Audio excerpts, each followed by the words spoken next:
Eu quero ler um texto em João 3,16. É isso mesmo. Eu vou amenizar aqui um pouco, peraí. Deixa eu virar a página aqui, porque eu vou diminuir um pouco o texto, que esse texto aqui é bastante longo. Deixa eu amenizar aqui.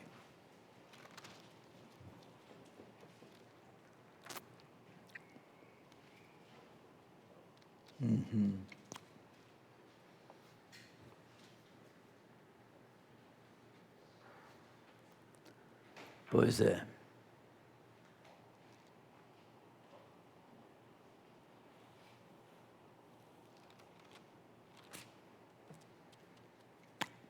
Um momento.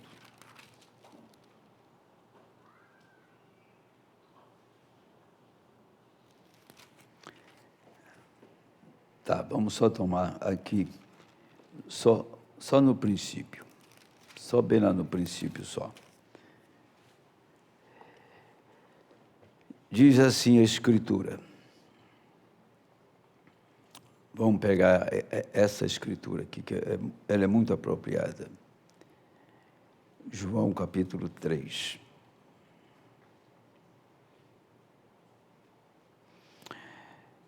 E versículo 10. Jesus respondeu e disse-lhe: Tu és mestre de Israel e não sabes isto? Na verdade te digo que nós dizemos o que sabemos e testificamos o que vimos, e não aceitais o nosso testemunho.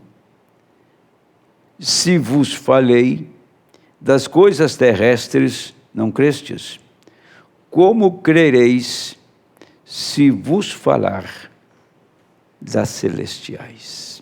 Senhor, nosso Deus e nosso Pai, no nome precioso do Senhor Jesus Cristo, nós ouvimos o Senhor dizer: se estou falando das coisas terrenas, das coisas naturais, e você não pode crer, e se eu falasse das coisas espirituais, como então você entenderia como aquele homem estava tão distante da realidade?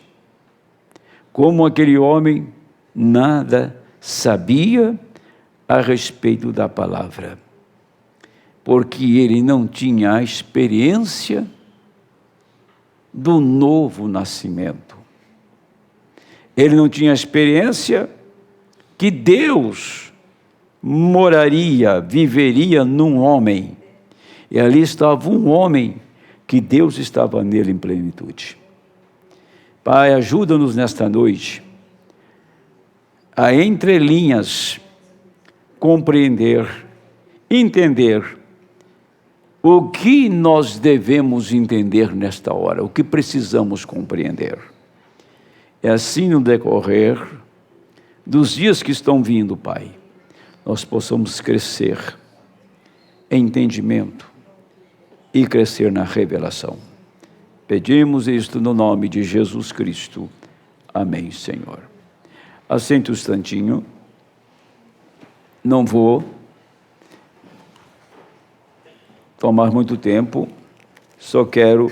Eu li esse trecho aqui, esse pequeno versículo aqui, né? Porque está falando de duas coisas aqui. Você pode até estranhar a maneira que eu vou introduzir o assunto. Aqui está falando de coisas terrenas e de coisas celestiais. Quando o Senhor Jesus fala com Pedro, Pedro viu as coisas celestiais, porque tu és o Cristo. Cristo é ungido do Senhor. Cristo é a palavra. Cristo é o próprio Deus. Agora, já por outro lado, ele estava em uma dimensão humana. Por outro lado, ele estava entre os mortais. E para ele, Jesus era tão mortal como eles, porque também era homem. Porque eles o tinham como um profeta, e eles não sabiam muito bem como ia terminar, como ia encerrar aquele ministério. Eles não tinham visão das coisas que viriam por diante. Mas quando eu estou falando disso, se eles voltassem lá atrás, eles não teriam tanta dificuldade. Se Nicodemos voltasse na história, ele não teria tanta dificuldade. Se a gente voltar na história, nós vamos ser melhores cristãos. Talvez voltar na arena, voltar nas fogueiras, talvez voltar no apedrejamento de Estevão, não é isso? Voltar lá naqueles dias lá. Mas nós estamos em dias modernos, pastor. Escuta, a pergunta que nós fazemos para nós mesmos é essa: Deus modernizou? Deus evoluiu? Então, meu filho, a fé de Estevão tem que ser a nossa. Ele foi tão corajoso. Leia o sermão de Estevão para você ver. Ele foi tão corajoso, desafiando aqueles grandes religiosos diante dele. Ele foi tão corajoso que decidiram apedrejá-lo. Mas a coisa mais incrível que eu vejo é que quando eles começaram a tirar pedras em Estevão, Estevão, ele lembrou de uma palavra, porque ele lembrou das palavras, ou da palavra que o Senhor falou: perdoa. Eles não sabem o que estão fazendo, eles não têm ideia da pessoa que eles estão jogando pedra. Perdoa. E quando começaram a tirar pedra, que começou a coisa, ele olhou para cima e disse: eu vejo o céu aberto. E Jesus, à destra de Deus. Um acontecimento aqui na terra, o primeiro mártir da igreja, e Estevão vendo um acontecimento no céu. A visão dos apedrejadores era uma visão religiosa, que estavam prestando um serviço a Deus, porque estavam matando um herege, um deturpador da ordem religiosa. E o homem que está morrendo já está do outro lado, já está em outra dimensão, já viu o céu, já viu o Senhor, já está viajando para lá.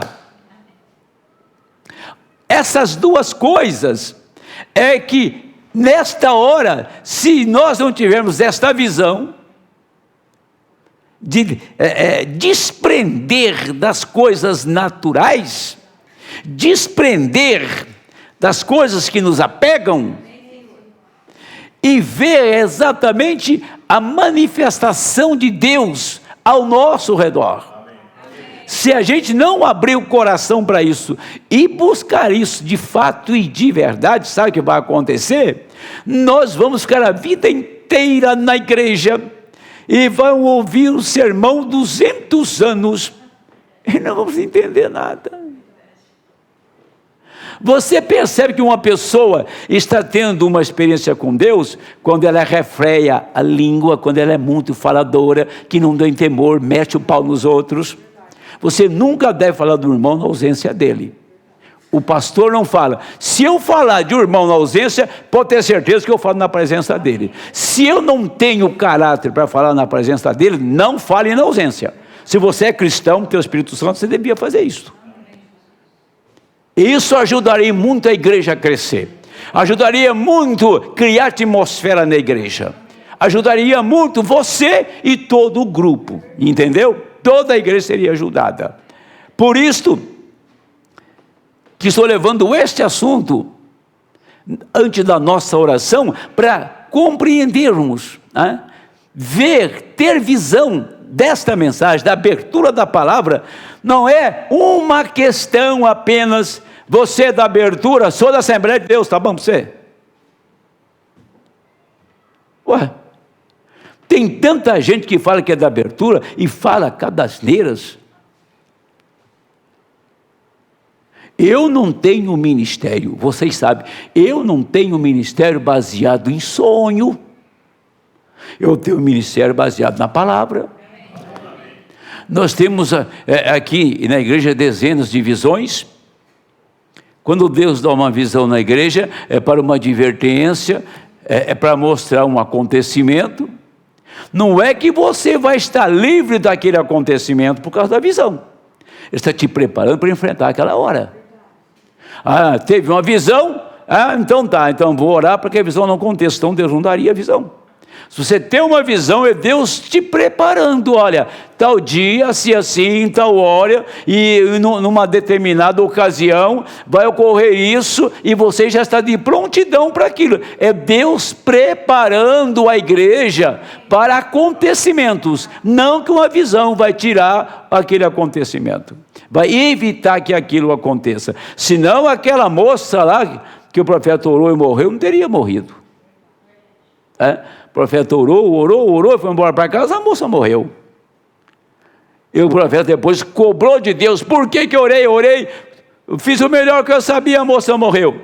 Aí Deus deu uma visão para o profeta, que tempos atrás já estava morrendo afogada, e foi salvo do afogamento, porque não estava preparada para ir embora. Então ela era uma semente. A criança da Alemanha, daquela família alemã, de Tatskleve, aquela criança estava lá para o irmão ressuscitar. Ele orou, de madrugada, o Senhor deu uma visão para ele. Ele viu que ela é criança do outro lado, disse, enterra essa criança. Deus não está nessa ressurreição. Então, quando você tem que agir de maneira que a palavra está em ação, é o momento de a gente entrar em ação. Eu já quebrei muita cara, e faz parte da vida de um pastor, de eu resistir muita coisa, de eu ser teimoso, de eu ser ignorante. Eu já passei por momentos difíceis na minha vida, porque eu fui um cabeça dura. Depois que caiu muita água nessa terra aqui, que foi, né, que foi ficando mais maleável, ficou mais maleável. Mas a gente passa por situações na vida que você não precisava passar. É porque a gente tem que ter uma resposta para tudo. A gente tem que resolver todos os problemas. E eu sou imbatível, eu sou intocável. Vai em frente. Continue assim que você vai ver aonde você vai amarrar o seu burro. Pode ter certeza disso. Bem, estou tratando de dois assuntos. Um da terra e outro do céu. Nós temos uma visão do céu. E nós representamos o Senhor Jesus Cristo. Somos representantes dEle. E Ele é a palavra. Se eu estou aqui, eu tenho que representá-lo. Se estamos aqui, ainda até nesse tempo, nós somos representantes dEle. Então eu vou mostrar um quadro para vocês, nos 3 parágrafos aqui, e depois a gente vai abrir isso mais tarde, tá? Não vou abrir isso agora, vou abrir mais tarde isso. O profeta diz assim, então vamos lá, bem rapidinho agora. Esta é a razão pela qual Deus nada faz fora do homem. Deus nada faz fora do homem. Agora o homem tem que ser capaz de render-se a Deus, de entender o que Ele deve fazer. E se nós estamos fazendo algo que Deus não está no assunto, devemos parar imediatamente. Não é amanhã não, para agora. Tá? Ele sempre opera através de um homem, porque Ele teve que usar um homem. Um homem é o que ele teve que usar para distribuir seus atributos. Atributo de Salvador, ele teve que fazê-lo à sua imagem, para alguma coisa igual a ele, e o colocou como um agente moral livre, e o deixou agir da maneira que ele quisesse. Ele podia ter esta escolha. Ele conhecia aquele homem que, ao dar-lhe esta escolha, ele cairia. Assim sendo, que ele tinha que fazer aquilo. Ele voltou através do homem, um companheiro para si, e nada faz a não ser que o faça através do homem. A obra completa da redenção veio por um homem. A morte veio pelo primeiro homem, a vida veio pelo segundo Adão. Ali estava você, ele, e nada faz. Ali está você, e ele nada faz, porque ele teve que usar um homem para isto. Então ele usa um homem para redimir de volta. Assim a deidade tornou-se a deidade, ele se tornou uma criança, a deidade tornou-se uma criança. Ele tomou a forma de pecado, para dele redimisse, para que através dele redimisse o pecador. Veja bem isto. O primeiro Adão caiu. Como que você conheceria o segundo Adão se não fosse a queda do primeiro? Adão era homem na essência da palavra.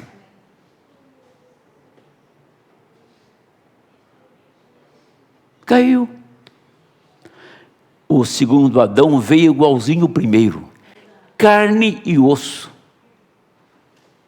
Igualzinho o primeiro, carne e osso. Aquele primeiro Adão não nasceu no tempo, mas o segundo nasceu no tempo. O primeiro depois, em todo o tempo, depois da queda, mas o segundo já veio no tempo. Então Deus estava redimindo, manifestando os seus atributos através de um homem. E através deste homem, ele iria redimir todos os homens que estavam na linhagem da palavra desde a fundação do mundo. Então ele tinha que levantar o homem, porque o homem estava na morte.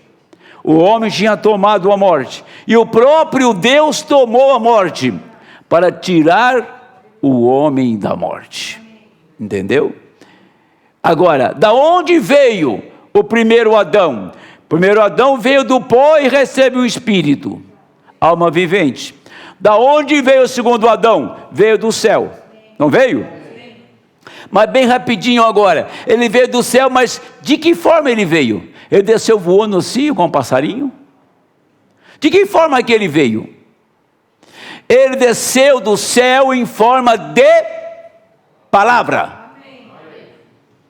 Está me ouvindo? Está entendendo isso? Está prestando atenção nisso? Em forma de palavra. E quem falou a palavra? Foi o anjo, não foi?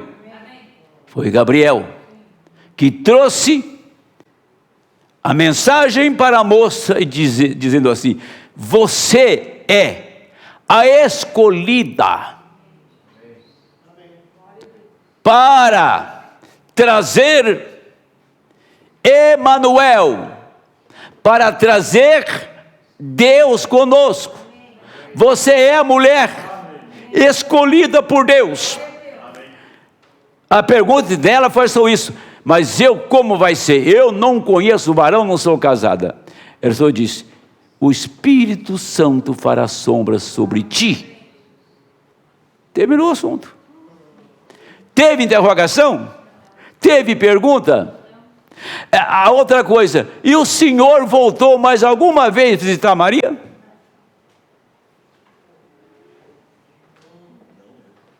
Nunca mais. Mas aquela palavra gerou um ser humano.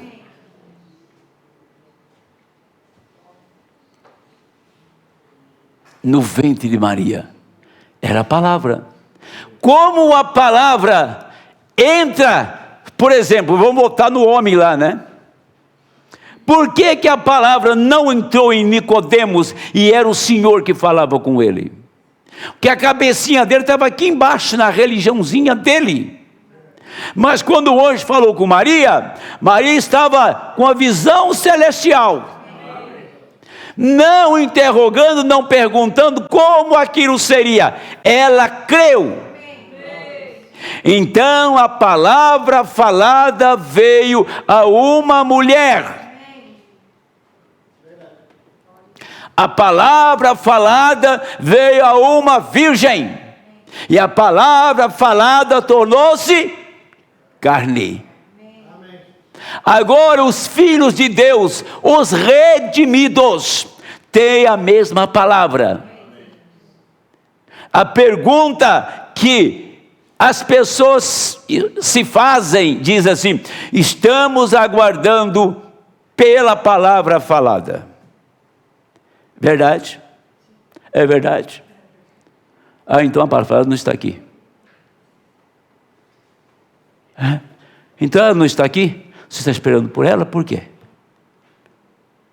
Se quando ele entrou em você foi pela palavra, e para gerar dentro de você uma pessoa chamada Cristo. Se você está esperando, você está no ponto errado. Você está tomando o bonde errado. Porque a palavra falada, quando você recebe o Espírito Santo, ela já está dentro de ti. Ela está aqui. Mas por que eu não falo? Porque é hora.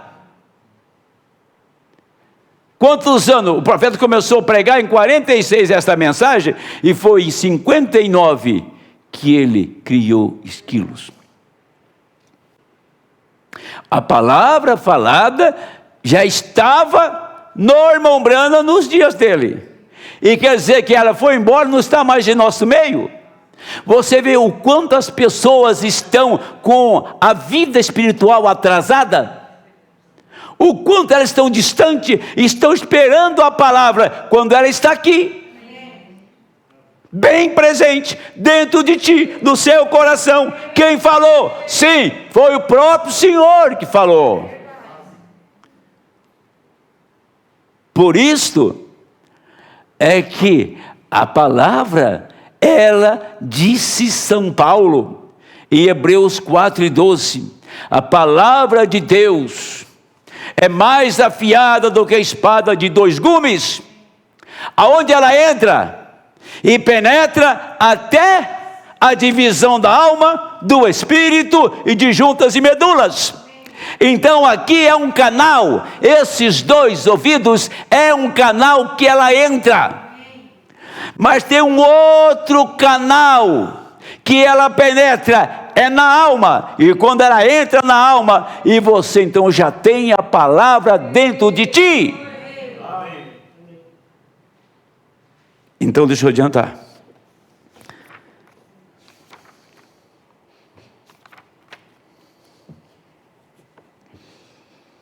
Observem, Deus, olha bem, o que eu quero introduzir, antes de encerrar aqui, que tinha 3 homens na terra, um fazendo o papel de sacerdote, outro fazendo o papel do homem mortal, e o outro fazendo o papel de Deus. Agora pense em outra coisa aqui.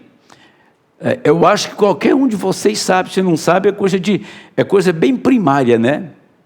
Se você tivesse o céu azul, nem uma nuvem no céu, a estrela que apareceu quando a noite chegou lá no nascente, de madrugada ela está onde?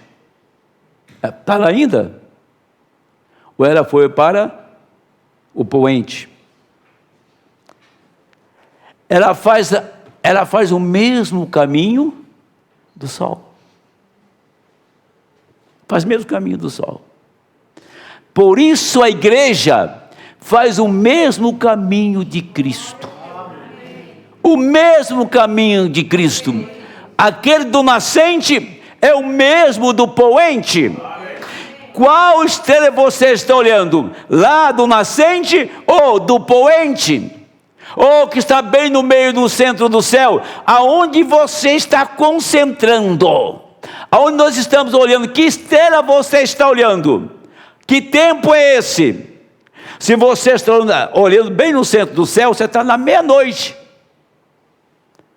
Agora, todo o percurso já foi feito. O profeta disse que começou no Oriente e terminou no Ocidente, lá no Monte Pôr do Sol, no Oeste americano. Lá foi o fim do dia, e quando chegou o fim do dia, na hora 1/10, foi quando o Senhor veio para o profeta. Então, é o pôr do sol, é lá daquele outro lado, e não do lado de cá. Agora, quando esses 3 homens, que não eram pagãos, eles não eram pagãos, começaram a seguir aquela estrela não fazia o caminho da constelação. Porque se fizesse o caminho da constelação, ele estava até hoje acompanhando ela aparecia no nascente e se colocava no poente. Mas aquela estrela, quando aparecia, ela estava na posição dela, e ela ia, eles iam seguindo. Quando terminava o percurso da noite, lá na outra noite ela aparecia, dando continuidade.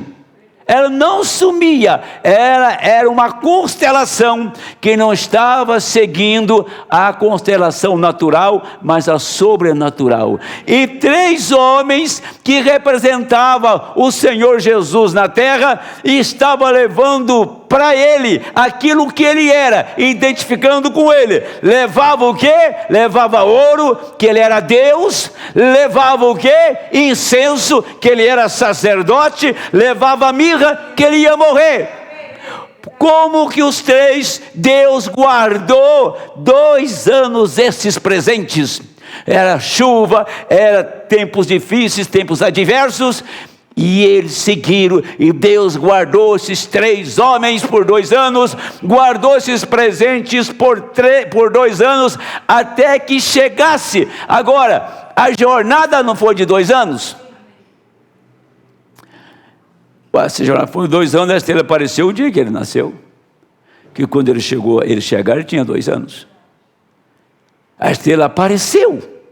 A estrela surgiu. Se você tomasse essa escritura para ver que isso está colocado no espiritual, que nós teríamos também uma estrela de Apocalipse, que mostraria para nós o mesmo Messias que os magos viram, e eles viram Deus em carne, porque eles estavam representando ele aqui. Ouro, incenso e mirra era o que eles estavam oferecendo a eles. Quem disse para eles levar aquilo? Qual foi a inspiração que eles tiveram?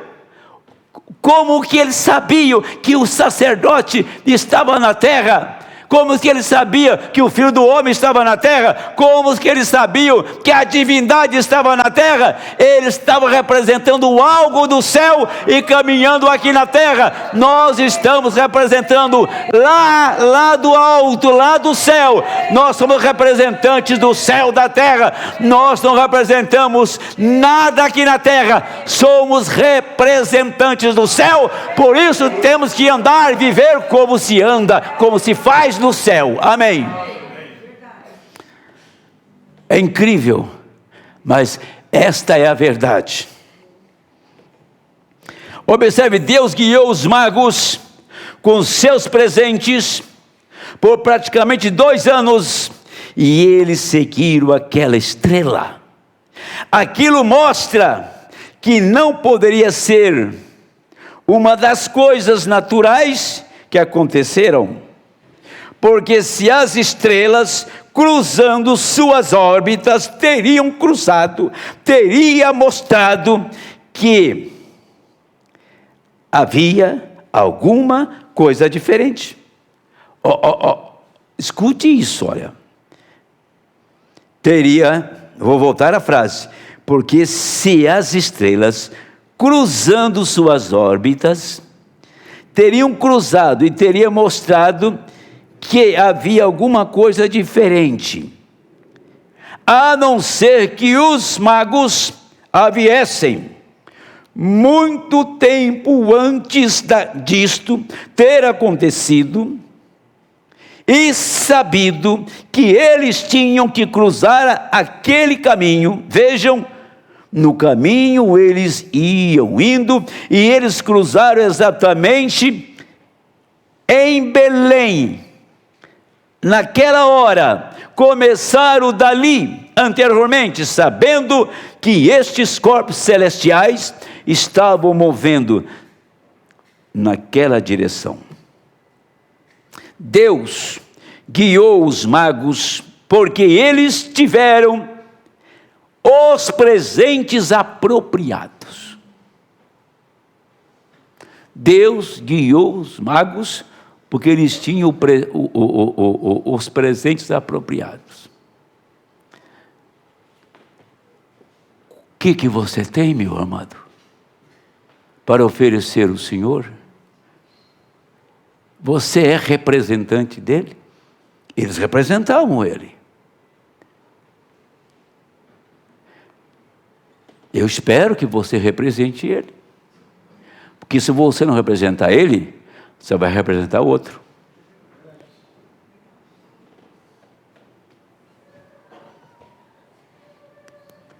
A mensagem é muito simples. A mensagem é de uma pureza tão grande. Mas por falta de vida consagrada, por falta de comunhão, por falta de uma entrega maior, os cultos, às vezes, para muitos, não para a igreja toda, passa a ser tedioso, que não entende nada. Então vamos lá.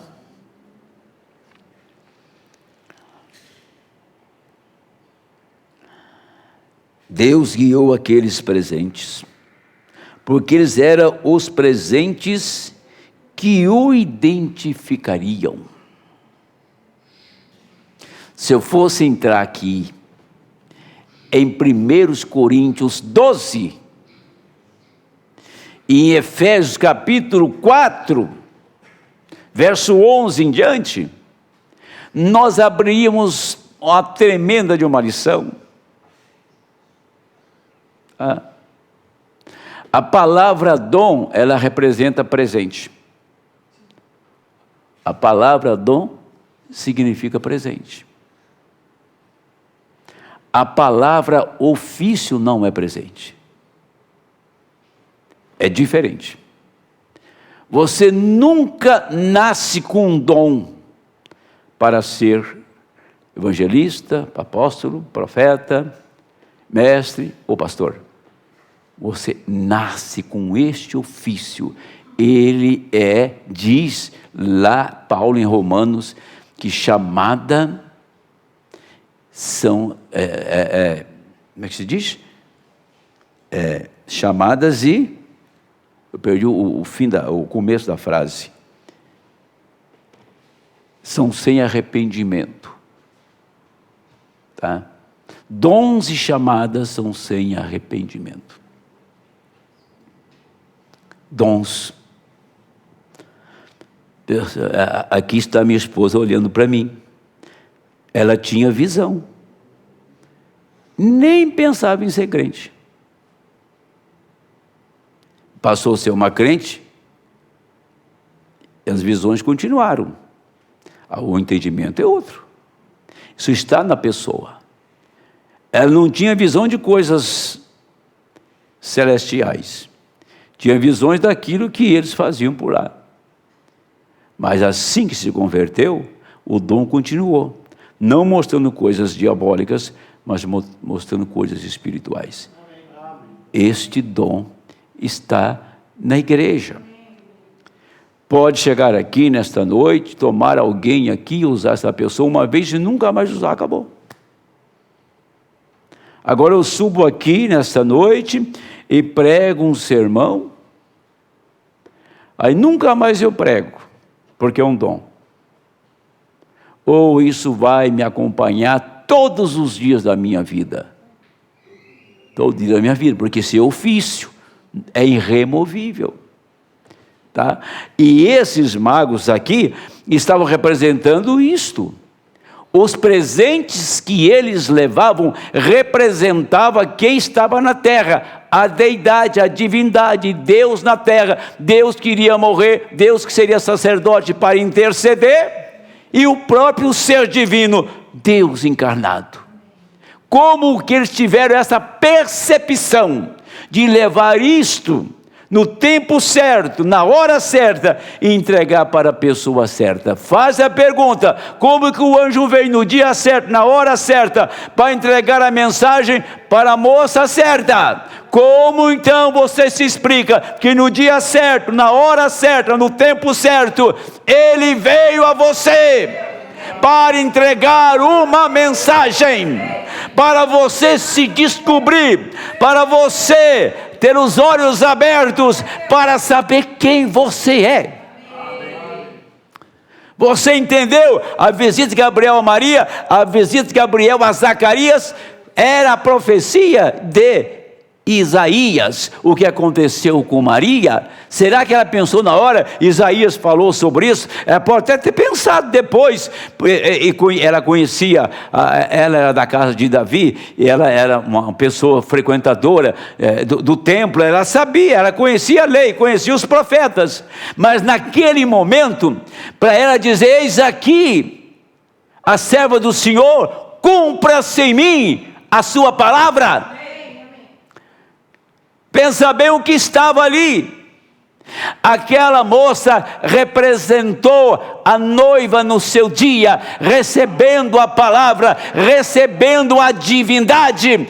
Hoje está uma igreja ouvindo a palavra, que tem a divindade nela, que recebeu a mesma palavra que Maria recebeu. Ela recebeu Deus em carne dentro dela. Agora Deus vem numa carne redimida, que é você, e habita aí, e abre o seu entendimento para você descobrir que você não é terreno, você representa algo no céu. Você representa Cristo, você é o representante de Deus aqui, e o que você oferece a Ele é aquilo que Ele deu a você. Você não pode dar a Ele aquilo que você não tem, dar a Ele aquilo que Ele lhe deu. Como que eu ofereceria a minha oração a Deus, se não fosse através do sangue? Como eu ofereceria adoração a Ele, se não fosse através do sangue? Se eu não fosse redimido, eu não estaria nesta noite aqui, pregando esse evangelho, e vocês não estariam aqui para ouvir a palavra.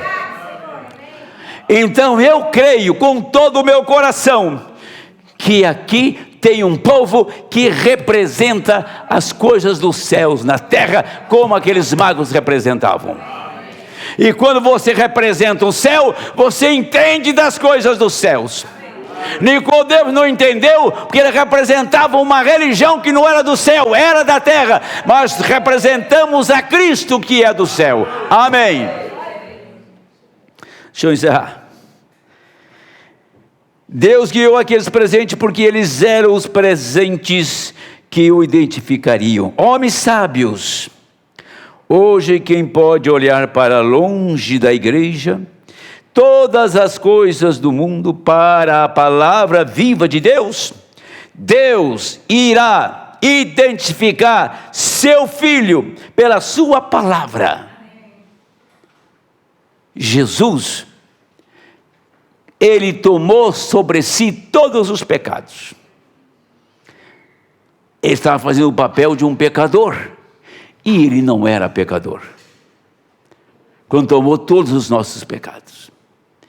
Mas quando chegou aquela hora, para te representar diante de Deus, ele tinha fundos suficientes para te representar diante de Deus.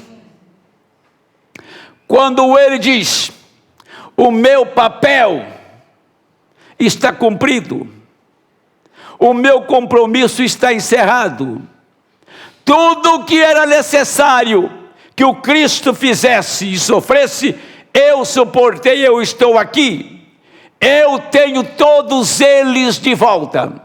Chegou diante do Pai a palavra, no trono disse, olha, aqui está o livro, eu os represento aqui, eles são tão limpos como eu, são tão eternos como eu, são tão perfeitos como eu, porque eu os represento aqui. Primeiro ele te representou lá.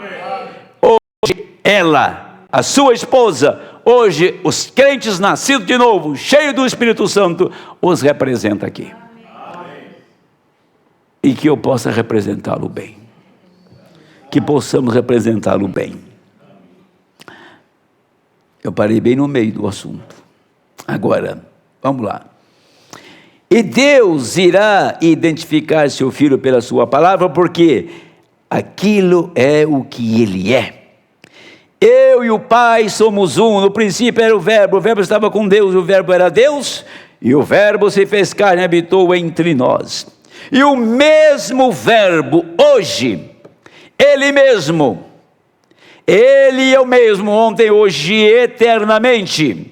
Sim, os magos seguiram aquilo, porque aquilo era o que Deus preparou para identificar a si mesmo por aquilo. Um presente, um real presente identificado de Deus. Deus trouxe isto para a terra, uma coisa assim, para os identificar por ela. E aquilo foi, como Cristo foi identificado pelo ouro, mirra, incenso, porque aqueles homens, prefigurando e mostrando que tipo de vida a dele seria. Divindade manifestada para serviço, para morrer, pois que ele devia redimir a nação, porque ele ia salvar o seu povo e dos seus pecados. Não salvar o mundo, salvar o seu povo de seus pecados. A Bíblia diz que, pois, em seu nome os gentios confiarão em seu nome. Assim diz o profeta, os gentios confiarão, esperarão em seu nome, no nome de Jesus Cristo. Em seu nome confiarão os gentios. Deus os guiou, eles foram os presentes, eles estavam encaixando exatamente no acontecimento do dia. O que eles fizeram encaixava exatamente com a maior profecia da Bíblia. Encaixava exatamente com aquilo que Isaías tinha falado, profetizado. E encaixava exatamente com a profecia de Miqueias e tantas profecias do Messias. Quando eles chegaram diante daquela criança, eles trouxeram a identificação dele. Ele é Deus, ele é sacerdote, e ele está aqui a serviço da morte para resgatar um povo. Era o acontecimento do dia. Era a mensagem da hora. Eram 3 homens que o mundo não conheceu. A estrela ninguém viu. Foi algo silencioso. Estou encerrando. Algo silencioso. Diz o profeta que a estrela viajou 2 anos, passou por cidades e aldeias e tribos, ninguém viu a estrela, só os magos viram. Os magos entraram na cidade e a cidade ficou perturbada com a chegada deles, porque eles estavam procurando o rei dos judeus. E o rei daqueles dias era Herodes. E é por isto que a estrela desapareceu. Ele sai da cidade, a estrela brilha de novo. Eles vão aonde está aquela criança e faz exatamente a oferta que eles tinham. Deus os guiou. Era a mensagem do dia, era a mensagem da hora. 3 homens sendo guiados e o mundo não viu e não soube. Eles sabiam que Deus estava na terra, sabiam que o Messias estava na terra, o Salvador estava na terra, o sacerdote estava na terra, Deus Emanuel estava na terra. Eles sabiam e o mundo não sabia, o mundo religioso não conhecia. Deus enviou uma estrela neste tempo do fim, cruzou o meu caminho, o seu caminho. O mundo não sabe, o mundo não tem informação disso, mas eu vi. Você viu? Emanuel, não em uma pessoa hoje, mas no seu povo. A divindade não num homem, a divindade na noiva. Não a palavra gerada, um corpo humano no ventre, mas a palavra dentro de você gerou o Messias de dentro. Esse Messias gerado é a palavra falada que está dentro de você. Ele era um homem e portava a palavra. Quando ele falava a palavra, ela se cumpria. Você é um mortal redimido pelo sangue de Jesus Cristo e a palavra está aí dentro. Naquela hora requerida, você terá exatamente o que falar, porque esta palavra que você creu, cultivou, amou, guardou, naquela hora ela estará contigo. O momento exato da saída da noiva da terra, essa palavra manifestará em plenitude. Mas saiba você que você é um representante na terra das coisas celestiais. Você representa o céu do lado de cá. Se você representasse uma religião, você nada sabia sobre isso. Mas você não representa uma religião. Você representa Cristo. A palavra. O sacerdote está em você. A divindade está em você. E a morte do velho homem está em você, porque o velho homem morreu e você nasceu de novo. Deus abençoe em nome do Senhor.